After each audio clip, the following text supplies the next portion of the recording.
Welcome, true crime fans, to Bleeding Red, the true crime channel about Canadian killers.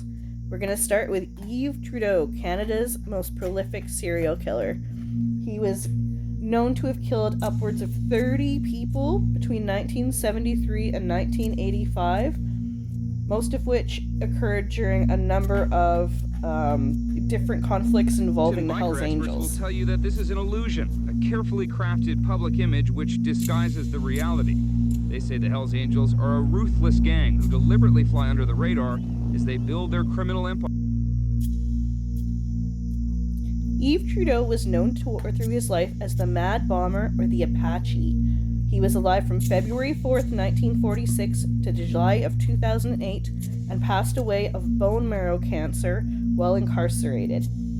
He spent time as a part of a number of different biker gangs, including the Popeye Moto Club, Satan's Choice, and as an actual Hells Angel itself. And he was one of the Hells Angels' top enforcers and worked as an assassin throughout his time.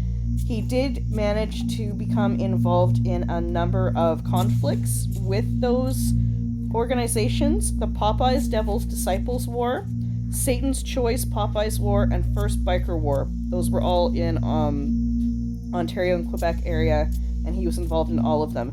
I do have a list at the very, very end of the episode of all of the people that he was confirmed to have killed, but the number they figure is much, much higher, with people involved in drug crimes, as well as people involved with the bicycle gang that he had orders to kill throughout his life. He was their leading assassin, so he killed many, many, many people. He was a raging cocaine addict, as would be bespoken by his lifestyle. He also turned out to be a huge problem for the bike gangs, because he flipped to a Crown witness after the Lennoxville massacre and was given a new identity in 1994. 1994 and onward, he went by the name Dennis Coate, and he had a witness protection, so he was out again. He actually only got 7 years. He was incarcerated for 7 years in the late 80s for all of those murders, his part in all of those murders. So as Dennis Coate in 1995, he was arrested again in 2004 for the essay of a young boy and received 4 additional years of imprisonment. It was towards the end of that time that he passed away from the bone marrow cancer that took his life in the end. He was a huge part of a movement in Ontario and Quebec at the time called the Grand Noirceur, which is the Great Darkness, and was involved in the Union National Party, and was involved in the 1960s hedonism era in Ontario, which lay to a lot of the movement with the biker gangs and just different things going on. This one is an interesting case. I did research all about all of the different information around the if you get into the biker situation, biker politics, and all of that in Eastern Canada at this time, it's immersive.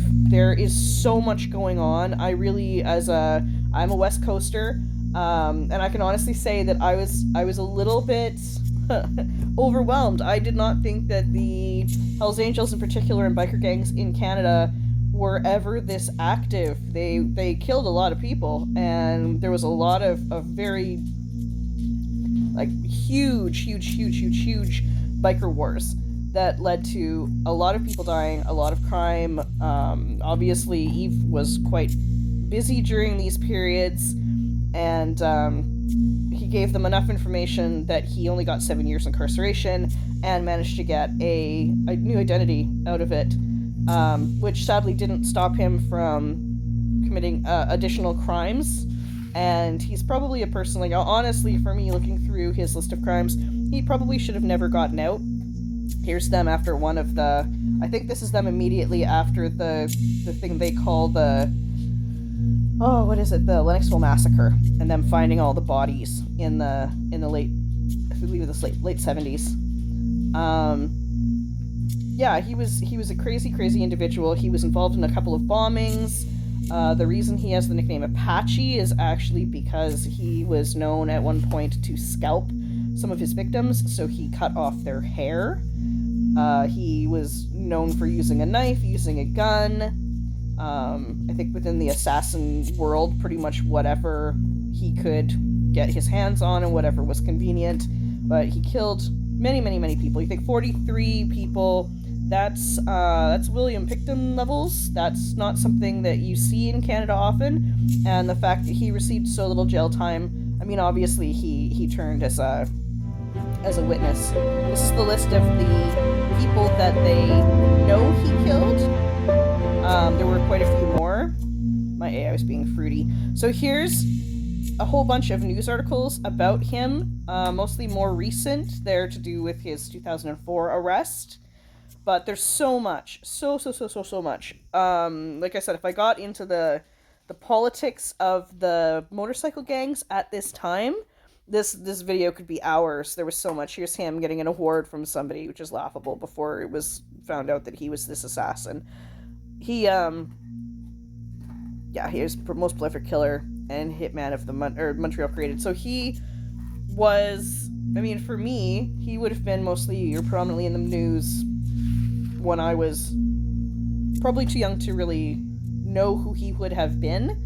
He would have been very, very active in the mid-1970s. Up into 1985, I would have been 4. So he was kind of done doing what he was doing by the time I was around, but there was a portion of time there that he was an extremely busy assassin. And like I said, 43 people, that's Willie Picton level. If you like this video and you want to see more Canadian true crime, like and subscribe.